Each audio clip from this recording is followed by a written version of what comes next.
आखिर दिल्ली मॉडल क्या है, इसको लाने की जरूरत क्यों महसूस हुई? देखिए, दिल्ली मॉडल एक्चुअली सुनने में लगेगा कि बहुत ही आसान सी चीज है, लेकिन जो सबसे आसान चीज है वही कोई लोग करते नहीं है। तो क्या ऐसा एक भी राज्य है जहां पे बीजेपी और कांग्रेस कह सकती है कि हमने सरकारी स्कूल ठीक कर दिए? क्या हमने सरकारी अस्पताल सिस्टम को शानदार बना दिया? आप वहां पे गारंटी से आप जाइए, आपको अच्छा इलाज मिलेगा। क्या 24 घंटे बिजली मिल गई है? क्या हमारी public transport system world class बन गई है? आपने गुजरात मॉडल का जिक्र जब कर ही दिया है तो उससे जुड़ा भी एक सवाल पूछ लेते हैं। आपने जब इसमें बताया है कि देश का जो भविष्य है गुजरात मॉडल या फिर दिल्ली मॉडल, तो आपने कैसे कंपेयर किया है Gujarat model versus Delhi model? क्या फर्क दिखा आपको? बीजेपी दुनिया की ऐसी पार्टी है जहां भी चुनाव होते हैं सबसे पहले उनकी हम देखते हैं लिस्ट आ जाती है। लोकसभा के चुनाव हो, अभी उदाहरण है महाराष्ट्र, हरियाणा, सबसे पहले लिस्ट जारी कर दी। दिल्ली में हम देख रहे हैं कि अभी तक न तो सूची का पता है, न प्रत्याशियों को पता है।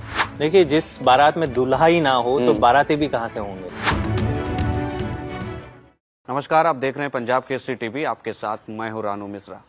दिल्ली चुनाव को लेकर सरगर्मियां काफी तेज हो गई हैं। समय करीब 2 महीने का शेष बचा है, उसके बाद दिल्ली में विधानसभा चुनाव होने हैं। इस बार भी दिल्ली चुनाव में सबसे ज्यादा चर्चा हो रही है, वो हो रही है दिल्ली मॉडल की। आखिर दिल्ली मॉडल क्या है, इसको लाने की जरूरत क्यों महसूस हुई और ये बाकी राज्यों के विकास के मॉडल से कितना अलग है? इसी पर दिल्ली मॉडल को लेकर आम आदमी पार्टी के जो नेता हैं जैस्मिन शाह, उन्होंने एक किताब लिखी है द दिल्ली मॉडल। आखिर द दिल्ली मॉडल बुक क्या है, उसमें ऐसा क्या है, बाकी राज्यों के मुकाबले कितना अलग है द दिल्ली मॉडल, इस पूरी किताब में इस पर प्रकाश डाला गया है। हमारे साथ जैस्मिन शाह जी, सर बहुत स्वागत। शुक्रिया। द दिल्ली मॉडल, हमने अभी बुक को देखा है और जो चीजें हमें समझ आई हैं तो बाकी राज्यों के मुकाबले चीजें काफी अलग दिखाई दे रही हैं। पहले तो आप ये बताइए कि द दिल्ली मॉडल जो है वो है क्या? देखिए, दिल्ली मॉडल एक्चुअली सुनने में लगेगा कि बहुत ही आसान सी चीज है, लेकिन जो सबसे आसान चीज है वही कोई लोग करते नहीं है। हमारे देश को आजाद हुए 75 साल हो गए, लेकिन अगर आप सोचे कि एक आम आदमी की जरूरत की जो जो चीजें होती हैं, जो रोजमर्रा की जिंदगी में एक आम आदमी को क्या चाहिए? बच्चों के लिए अच्छी शिक्षा चाहिए, कोई बीमार हो जाए तो अस्पताल या क्लिनिक ले जाए, अच्छे से इलाज हो जाए, मुफ्त इलाज हो जाए, 24 घंटे बिजली मिले, अगर महंगाई इतनी है तो थोड़ा मुफ्त बिजली भी मिल जाए, मुफ्त पानी मिल जाए, महिलाओं को सशक्त बनाने के लिए अगर बस यात्रा फ्री हो जाए, एयर पोल्यूशन जैसी समस्याओं का समाधान हो जाए। लेकिन हम देखते हैं कि सरकारें जो देश में बनी हैं वो अधिकतर लोगों को बांटने, डिवाइड करने में या फिर आइडियोलॉजिकल इश्यूज पे चुनाव लड़ते हैं। लेकिन किसी भी राज्य में, क्या किसी भी पार्टी, और खास करके अगर बीजेपी और कांग्रेस की बात करें, तो क्या ऐसा एक भी राज्य है जहां पे बीजेपी और कांग्रेस कह सकती हैं कि हमने सरकारी स्कूल ठीक कर दिए? क्या हमने सरकारी अस्पताल सिस्टम को शानदार बना दिया? आप वहां पे गारंटी से आप जाइए, आपको अच्छा इलाज मिलेगा। क्या 24 घंटे बिजली मिल गई है? क्या हमारी public transport system world class बन गई है? तो दिल्ली मॉडल ऑफ गवर्नेंस यही है कि आम लोगों की समस्याओं का समाधान ढूंढना, और ये केवल गरीबों के लिए नहीं, मिडिल क्लास और सारे सामाजिक वर्ग के लिए। एक इसकी जो मेरे ख्याल से खास बात ये है कि दिल्ली मॉडल ऑफ गवर्नेंस मानता है कि लोगों में भेदभाव तरीके से गवर्नेंस नहीं करना चाहिए। कुछ लोगों के लिए काम करो, कुछ लोगों के लिए नहीं करो। नहीं, जो भी भारत का नागरिक है उसका हक है कि उसकी सरकार उसके बच्चों के लिए अच्छी शिक्षा दे, चाहे वो मिडिल क्लास का हो या लोअर क्लास का हो।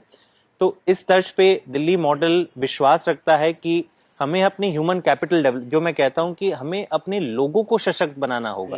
अगर एक सरकार कहती है कि नहीं मैं तो हाईवे बनाऊंगा लेकिन सरकारी स्कूल में, सरकारी स्वास्थ्य व्यवस्था में नहीं खर्च करूंगा, तो कहीं ना कहीं मेरे ख्याल से वो देश को नहीं आगे बढ़ाने की बात कर रहा है। देश को तभी आगे बढ़ेगा जब देश के लोग मजबूत होंगे और जो निचला वर्ग है उनके लिए खास कुछ सुविधाएं, कुछ फ्री की चीजें, वस्तु मिल जाए ताकि वो खड़ा रह पाए, अपना जीवन जी पाए, उसे महंगाई से थोड़ी राहत मिल पाए। यही मैं कहूंगा कि एक आसान परिभाषा है। अच्छा, द दिल्ली मॉडल की चर्चा तो उस समय से हो रही है जब अरविंद केजरीवाल पहली बार दिल्ली के मुख्यमंत्री बने थे।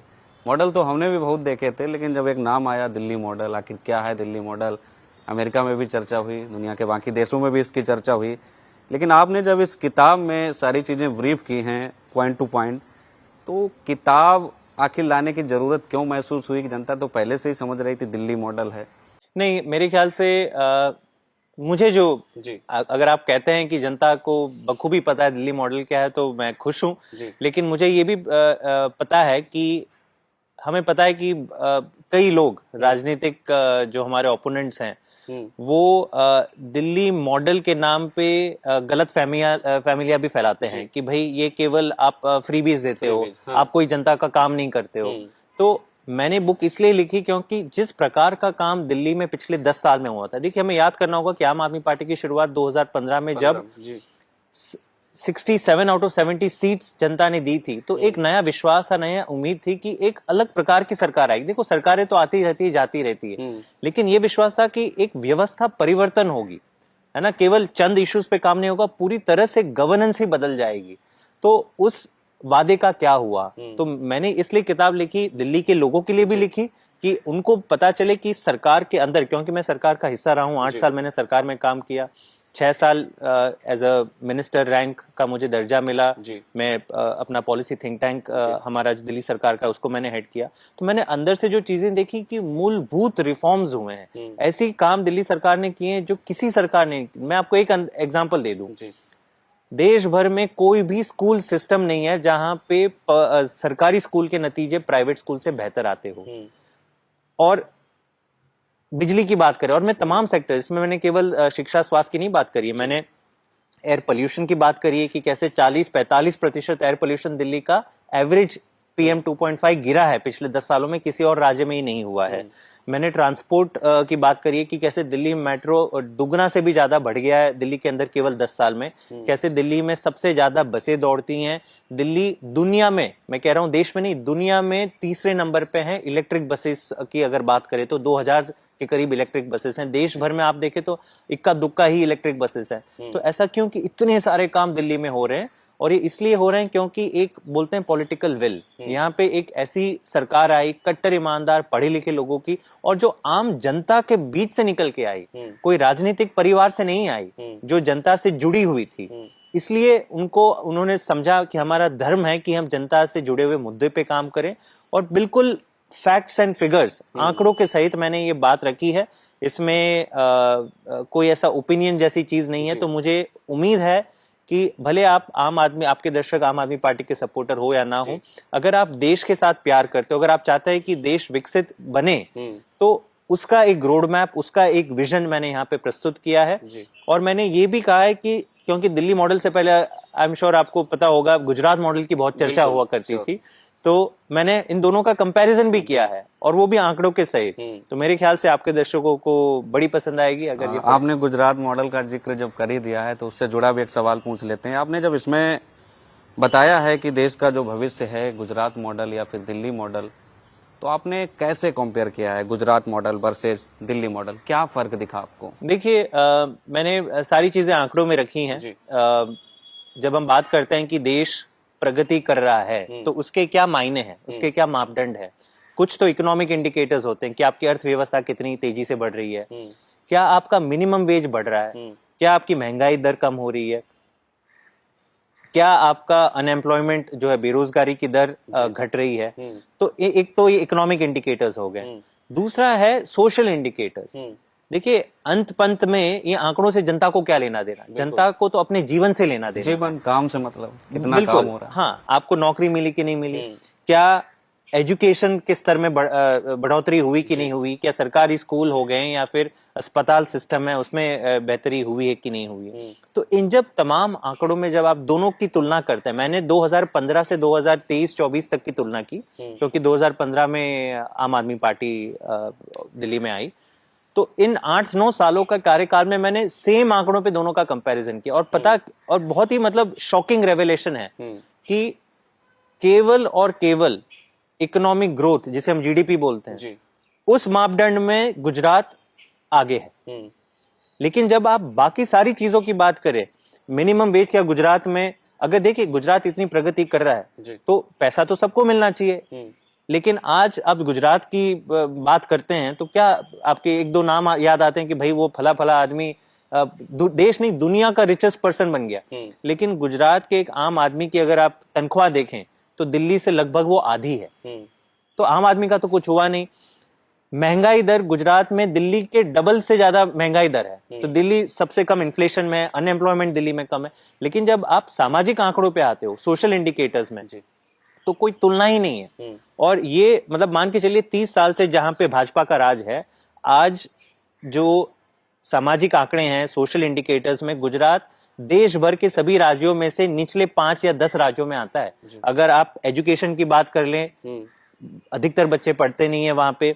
40% से ज्यादा केवल जो सेकेंडरी एजुकेशन है उसमें केवल 40% बच्चे ही एडमिशन है, बाकी सारे बच्चे सेकेंडरी, हायर सेकेंडरी तक पहुंचते ही नहीं है। माल न्यूट्रिशन में लगभग तीसरे या चौथे रैंक पे है। 40% बच्चे गुजरात के कुपोषण का शिकार है।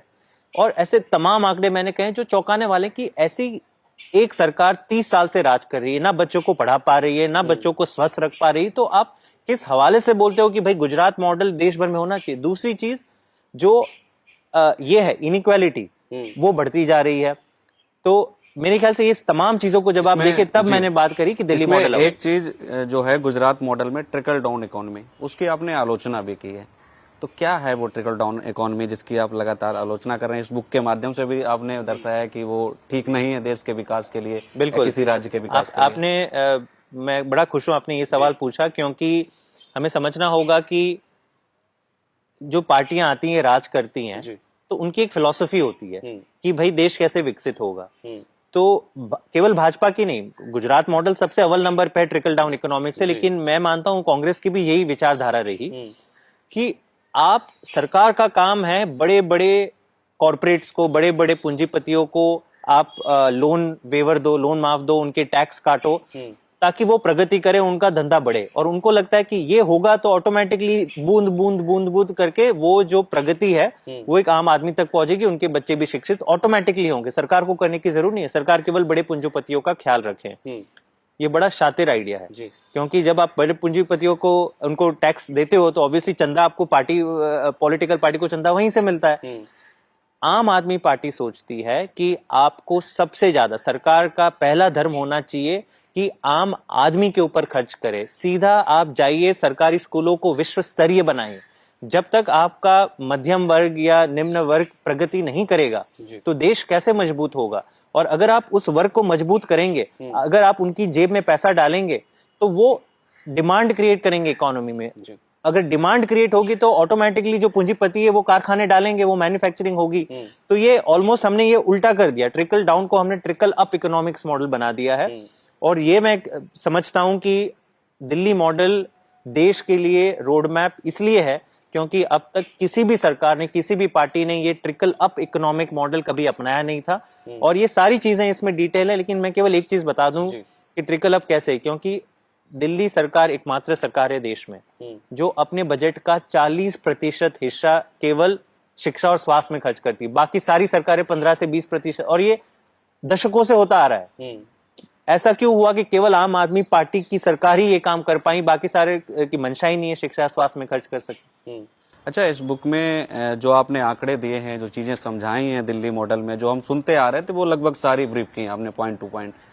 लेकिन क्या इस बुक के माध्यम से या फिर आगे कोई और बुक लिखने का आपका इरादा है जिसमें जैसे कोई एप्लीकेशन नहीं मोबाइल में आता है कि भाई एडवांस वर्जन आ गया, तो दिल्ली मॉडल का कोई एडवांस वर्जन भी है कि आगे का दिल्ली मॉडल अब क्या है? अब तक तो हो गया जो होना था, अब आगे क्या है? आगे का दिल्ली मॉडल, जब अरविंद केजरीवाल जी वापस मुख्यमंत्री बनकर आएंगे तो देखिए, हम ये पार्टी और ये सरकार और जो हमारे माननीय पूर्व मुख्यमंत्री अरविंद केजरीवाल जी, उनकी एक सोच रही है कि हमें आम आदमी को सबसे मजबूत बनाना है।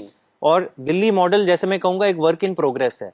मैं कतई नहीं कह रहा हूं कि जितना काम करना था हमने सारा कर दिया, दिल्ली अब दुनिया क्या विश्व ब्रह्मांड का सबसे शानदार शहर हो गया। नहीं, बहुत काम हुआ है। इतना काम हुआ है जो 70 साल में इतनी सारी सरकारों ने नहीं किया, और भी आगे काम करेंगे। हर जगह पे मैंने कुछ चीजें कही हैं कि मैंने अपनी कमी भी गिनाई है कि जैसे यमुना साफ करने का वादा हमने किया था, तो कितना वादा हमने पूरा किया है, जो काम हुए उसका आकलन दिया है, कुछ काम क्यों नहीं हुए और वो आने वाले सालों में होंगे। लेकिन जो काम अब तक हमने किया, मेरे ख्याल से वो पूरे देश को एक मार्गदर्शन देने का स्वरूप रखता है कि ऐसे काम अगर दिल्ली में पॉसिबल है, क्योंकि देखिए दिल्ली आधी सरकार है, आधा राज्य है, पूरी ताकत भी नहीं है। आप सबको पता है कि अरविंद केजरीवाल जी के कामों में सबसे बड़ा अडंगा भाजपा के एलजी बने हुए हैं, फिर भी हमने ये सारे काम कर दिए। तो ऐसा काम यूपी में क्यों नहीं हो सकता? ऐसा काम बिहार में क्यों नहीं हो सकता? हरियाणा में क्यों नहीं? वहां पे 24 घंटे बिजली अभी तक क्यों नहीं मिल रही? हम अपने आप को विश्वगुरु समझना चाहते हैं, लेकिन पहले हम 24 घंटे बिजली तो पहुंचाएं हमारे शहरों में और हमारे गाँव में, तब हम आगे की बात करें। अच्छा, आप जब 24 घंटे बिजली पहुंचाने की बात करते हैं या फिर मुफ्त की चीजें देने की बात करते हैं, तो खासकर भारतीय जनता पार्टी इस मुद्दे को जोर शोर से उठाती है। कहते हैं ये फ्री की रेवड़ी है ना, देने की बात करते हैं। बाकी ना तो कोई दिल्ली मॉडल है और ना ही इनका कोई विकास का अलग कोई मॉडल है। देखिए, भाजपा को देखो कुछ तो कहना है तो कहेंगे। आज ये कोई नहीं, मतलब इसमें कोई दो राय नहीं है कि दिल्ली सरकार ने पूरी शिक्षा व्यवस्था को तंदुरुस्त किया है जी। और मैं दावा करता हूं जी, कोई भी व्यक्ति अगर समझता है कि नहीं दिल्ली मॉडल कुछ नहीं है, आप जैस्मिन शाह से मत पूछिए, ये किताब भी मत पढ़िए। हमारे 1000 से ज्यादा सरकारी स्कूल हैं जी। आप किसी भी स्कूल में चले जाइए, वहां का इंफ्रास्ट्रक्चर देखिए, वहां के टीचर और प्रिंसिपल से बात कीजिए, वो तो आम आदमी पार्टी के कार्यकर्ता नहीं है। वहां के बच्चों से बात कीजिए कि क्या आपके जीवन में, आपके स्कूल में कोई बदलाव आया है पिछले 10 सालों में। सिमिलरली आप किसी मोहल्ला क्लिनिक में पैदल चले जाए। मैं दावा करके बताता हूं आपको कि भाजपा का कोई भी ऐसा एक नेता नहीं होगा जो कहेगा कि नहीं गुजरात के किसी भी सरकारी स्कूल में चले जाओ, गुजरात के किसी भी क्लिनिक या अस्पताल में चले जाओ, और मैं गारंटी देता हूं अगर ठीक से इलाज नहीं हो रहा है तो फिर हमारे वादे सही नहीं है जी। ये हमारा कॉन्फिडेंस है कि हमने काम किया है। 24 घंटे बिजली मिलती है, आपको भी पता होगा, दिल्ली में तो मिलती ही है, सबको पता है, मुफ्त बिजली मिलती है। तो ये गलत कहते हैं। दूसरी चीज लेकिन मैं जरूर कहूंगा कि ये नहीं कि भाजपा रेवड़ी नहीं देती है, भाजपा आम आदमी को रेवड़ी नहीं देती, भाजपा देती है अपने ट्रिकल डाउन मॉडल में पूंजीपतियों को रेवड़ी। और इसमें मैंने सारे आंकड़े यहाँ पे भी डाले हैं जी। भाजपा के राज में, मोदी सरकार के अंदर, और ये सारे सार्वजनिक आंकड़े हैं, बड़े बड़े पूंजीपतियों के 15 लाख करोड़ के लोन माफ हुए हैं। 2019 में एक इन्होंने नया कानून लाया कि जो कॉर्पोरेट्स हैं, जो बड़ी बड़ी कंपनियों को उन्होंने टैक्स कट किया। देश भर में इतना कम टैक्स कभी भी कॉर्पोरेट का, मतलब इतना ज्यादा टैक्स कट नहीं हुआ, और उसके कारण 1 लाख करोड़ सालाना केंद्र सरकार के पास अब कम पैसा आता है। क्यों? क्योंकि आपने बड़ी बड़ी कंपनियों को रेवड़ियां बांट दी। तो ये सारा काम वो भी तो करते हैं, लेकिन वो बड़े लोगों के लिए करते हैं, हम आम आदमी के लिए करते हैं। जैस्मिन, एक सवाल हमारा दिल्ली मॉडल से जुड़ा हुआ आखिरी सवाल है। जो बुक आपकी आई है, इंग्लिश में बुक है, तो दर्शक जानना चाहते हैं कि देखो सब तो इंग्लिश पढ़ सकते हैं तो कुछ समझ नहीं सकते, काफी मशक्कत उन्हें करनी पड़ती है, तो कोई उन्हें समझाने जाए। तो मैं ये चाहता हूं कि आप ये भी आज अनाउंसमेंट कर देंगे आपका हिंदी वर्जन कब आने वाला है। तो नहीं, मैं दिल्ली इच्छा थी मेरी कि ये साथ में हिंदी और इंग्लिश वर्जन साथ में आए, लेकिन कुछ समय लग गया ट्रांसलेशन करते करते। मैं इंग्लिश में, मैंने किताब लिखी थी तो सबसे पहले इंग्लिश वर्जन आ गया, लेकिन इसका हिंदी अनुवाद लगभग हो गया है जी। तो खुशी की बात है, मैं अनाउंस कर रहा हूँ आपके दर्शकों के लिए। पेंगुइन इस बुक का पब्लिशर है, तो पेंगुइन ही हिंदी किताब ला रहा है, और अगले महीने जनवरी के महीने में इसकी हिंदी किताब भी बाहर आ जाएगी। और क्योंकि पंजाब केसरी पंजाब में भी काफी देखा जाता है, तो मैं ये भी बता दूं कि उसके शायद 1 या 2 महीने बाद पंजाबी वर्जन भी इस किताब का आ रहा है। ये पहली बार मैं आज आपके इस इंटरव्यू में बात जी। बिल्कुल। हमसे जुड़े रहने के लिए हमारे YouTube चैनल को सब्सक्राइब करें और नई वीडियो की नोटिफिकेशन के लिए बेल आइकॉन को दबाएं।